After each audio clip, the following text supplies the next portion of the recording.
When you think of a snail, you probably picture that slimy little guy munching on your garden plants. But what if I told you that for millions of people, snails are a seriously prized source of protein, and that farming them is a real agricultural venture? Yeah.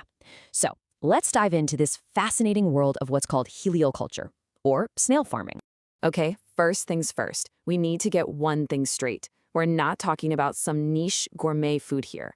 In many parts of the world, snail meat is a staple, a true delicacy with a long, long history. But this delicacy is facing a pretty major supply problem. The scale here is what's really staggering. This isn't just an occasional snack. In places like Côte d'Ivoire, Ghana, and Nigeria, snail meat is a huge part of the local diet. Just look at that figure, 7.9 million kilograms a year in one country. That shows you there's a massive demand that is way, way bigger than what can be gathered from the wild anymore. And it's not just about tradition either. Snail meat is, believe it or not, a nutritional powerhouse. It's packed with protein and iron, but it's remarkably low in fat and cholesterol. Historically, it's been used in folk medicine for, well, pretty much everything from anemia to whooping cough. And get this, back at the imperial court in Rome, it was even considered an aphrodisiac. So here's the crucial point.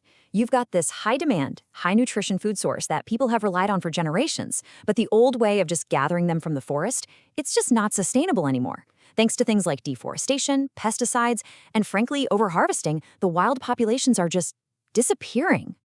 And that, right there, brings us to the solution. Heliciculture. That's the official term for snail farming. It's a way to meet this growing demand without totally draining the natural ecosystem. You can almost call it conservation through cultivation. Okay, so if you're going to farm snails, which ones do you choose? Well, not just any old garden snail is going to cut it. Let's meet the three main stars of West African heliciculture, the giant African land snails. So this table gives us a really quick breakdown. You've got the tiger snail, which is the biggest and the one everybody wants to eat. Then there's the wanderer, which is super adaptable and lays hundreds of eggs. And finally, you have the big black snail, also large, but it lays fewer, much bigger eggs. Each one has a totally different profile for a potential farmer. First up, Achatina achatina. You can see right away how its awesome striped shell gives it that tiger snail nickname. This is actually the largest land snail in the world, and it's the most prized one to eat in Ghana, which, ironically, is exactly why it's become so rare in the wild there. Now, let's move on to our second species, Achatina fulica, sometimes called the wanderer. This one is the definition of a double-edged sword. Its incredible adaptability makes it really easy to raise in all kinds of conditions. But that exact same resilience means that if it escapes the farm, it has a terrible reputation for becoming a destructive, invasive pest that causes huge economic damage to crops. And finally, we've got Archachatina marginata, the big black snail.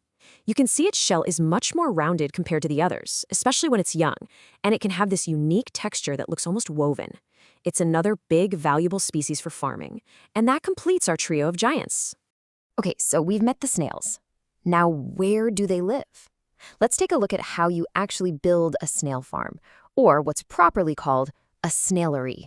What's really cool about snail farming is how scalable it is. You can start really small, right in your own backyard, with almost no investment, just using recycled stuff like old car tires or oil drums.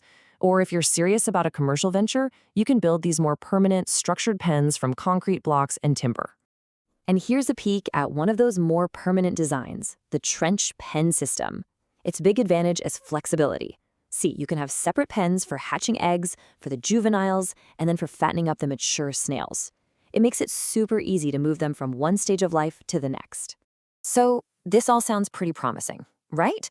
Low startup costs, high demand, but like any kind of farming, it is definitely not without its challenges. So let's get into the reality check, the pros and the cons. So on the plus side, it's very environment friendly. You don't get any of those bad smells like you do with pigs or poultry, and the capital you need is pretty low.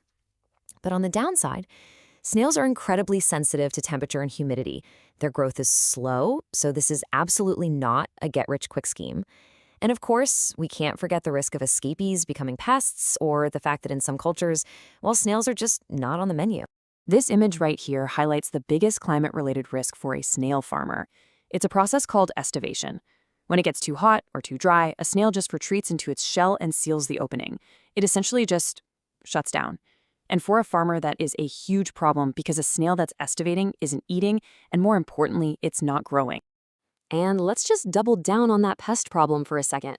While any escaped snail is a concern, that Achitina fulica, the wanderer we met earlier, is the main offender. It has, and I'm quoting the source material here, a particularly poor reputation for escaping and just wreaking havoc on agriculture. This is a massive ecological and economic risk you have to manage. So, after weighing all the potential against all the pitfalls, there is one final overarching piece of advice from experienced farmers. And honestly, it's the most important rule of all. So what do you think it is? The number one rule of snail farming? Is it about having the right kind of soil? The right food? Maybe it's about making sure they can't escape. And there it is. Before you even think about pens or what species to get, you have to think about the market. The entire venture is completely pointless if there's nobody to sell to. It's a simple but really powerful reminder that farming isn't just about growing things. It's about connecting a product to the people who actually value it. And really, that's the ultimate takeaway here.